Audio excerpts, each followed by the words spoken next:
Welcome back, you guys, to Roads Untraveled. Now, I've reviewed the 2022 Honda Civic sedan already. Of course, this all-new generation Honda Civic brings a number of different upgrades. But here today, three pedals, a proper three-pedal Civic here.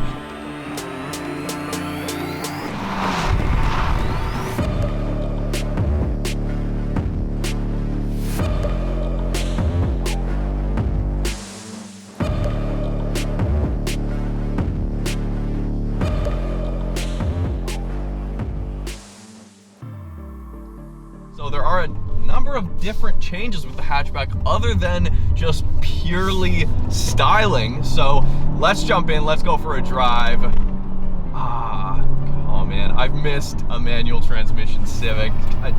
CVTs are no good. Two engine options for the new Civic. You have the 2-liter naturally aspirated with VTEC.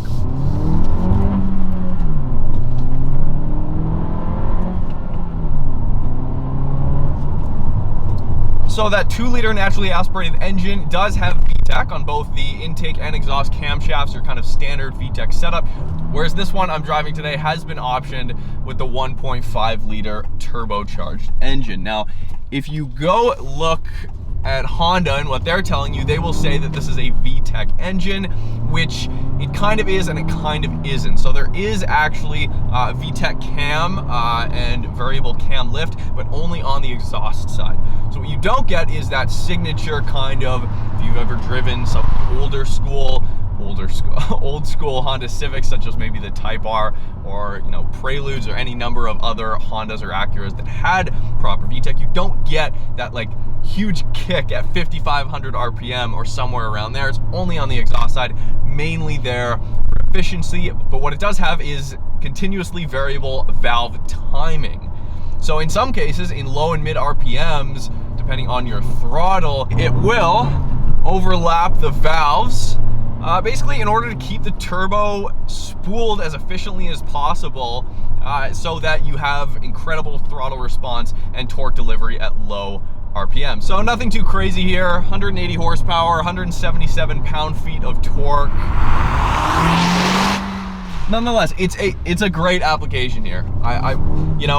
Jumping in this car, I drove the CVT. I hate CVTs, as I'm sure you guys do too. The car feels like it picked up at least 50 horsepower just going to 3 pedals. Now, of course, that's not actually the case on paper, but that's what it feels like. The throttle response and torque delivery automatically just feels so much more connected. The steering has also been tuned slightly different here. And these springs, slightly stiffer springs, and then a slightly thicker roll bar in the rear there. You do get the sense that, hey, this hatchback is definitely catered to, not just on paper, but once you get behind the wheel too, to the enthusiast driver. You can go watch my sedan review to get an overview of all of the kind of generation changes, but one of the biggest changes is the wheelbase. So it seems to me every year cars are just getting bigger and bigger, and nothing can stop it. Cars get longer, cars get bigger. And yes, there is still a demand for that small, short wheelbase driving experience.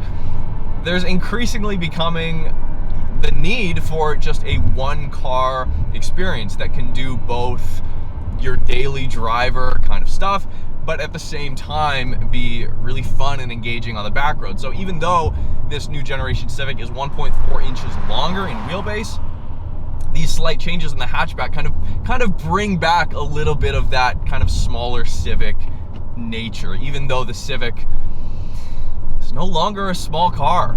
I question myself sometimes. I drove the new Accord as well, which is a great full-size sedan, and the Civic is fast approaching the size of that car. Okay, so right there on corner exit, there is plenty enough torque to produce some understeer coming out of a corner. Of course, the LSD, the helical limited slip differential, is not offered with this car. It is only offered in the new SI and presumably the upcoming Type R as well. So this strikes an incredible sweet spot.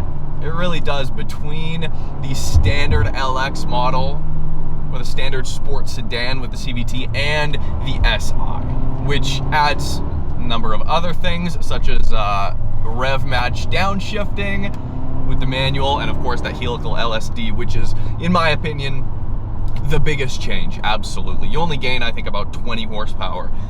Same 1.5 engine, turbo, just tuned slightly different in the SI. So you do gain a little bit of horsepower there, and the suspension's tuned a little bit different. But starting at $35,000 Canadian for the Sport Touring here in Canada, which works out to about $27,000 or $28,000 USD. What an incredible bargain.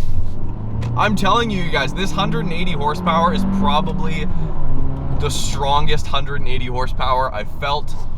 And even though it doesn't have that really distinctive VTEC kick, it doesn't need it. It really doesn't need it. The shifter, oh my God. Honda has never made, I don't think Honda's ever made a bad shifter. It feels awesome. It's nice and short, nice and notchy. If you're cross shopping, I'll bring in the Mazda 3 into the equation here for a moment. Shifting feel here is absolutely better. The Mazda 3 does just a little bit more. They both have brake vectoring, active brake vectoring, so it'll like brake the inside wheel a little bit on the corners to, you know, avoid understeer, avoid oversteer, and things like that. Agile handling assist, it's called here. Mazda does the same kind of thing, but what I found is the Mazda 3 masks a little bit more of the raw road feel. It just has a little bit more of that body roll, and while still very connected to the road, the Honda Civic has a little bit more of an edge still on the Mazda 3. And I don't mean edge as in like better, I just mean like an actual edge. It feels like it has, you know, a sharper edge to the handling versus the Mazda 3, which is, you know, it takes care a little bit more of the driving experience for you. But even still here, I mean, the Honda Civic will take you out of some pretty dicey handling scenarios, as we saw back there. It corrects things relatively quickly. It is worth mentioning, the one I'm driving today is on snow tires. Now with the Sport, you do get 235s all around. So quite a wide tire, quite a wide tire.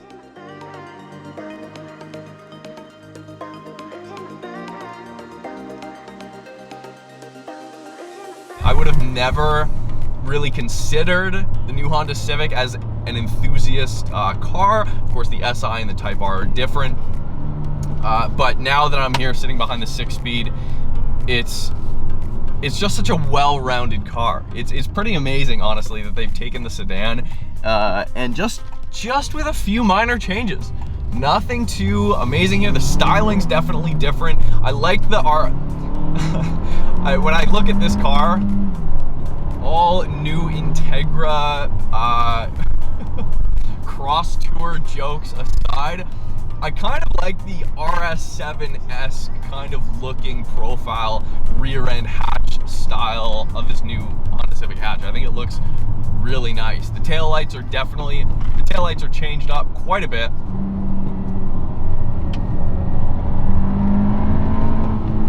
$6,500 RPM red line.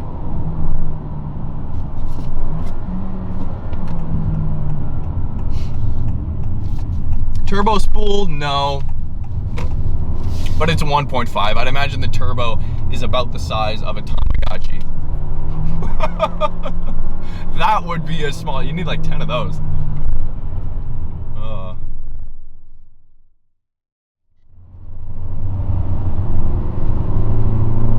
Feels like the steering's a little bit heavier in this car. Could be that, or it could be that the third pedal is just egging me on more and I've been driving this one harder and getting deeper into the steering. That could also be it.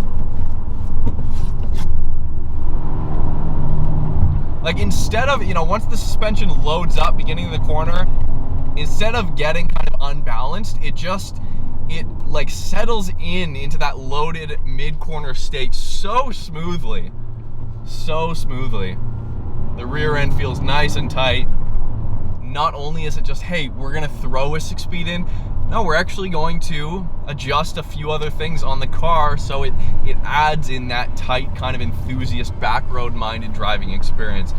So really happy to see Honda still doing that. And it honestly, this gives me a little bit more hope for when that new Integra hits the roads. I don't have, I think the Integra is probably just gonna kind of be a little bit hopped up version of this with more luxury, but I could be wrong, so excited for that. Anyways, you guys, hit me up on Instagram if you want, and we'll see you very soon.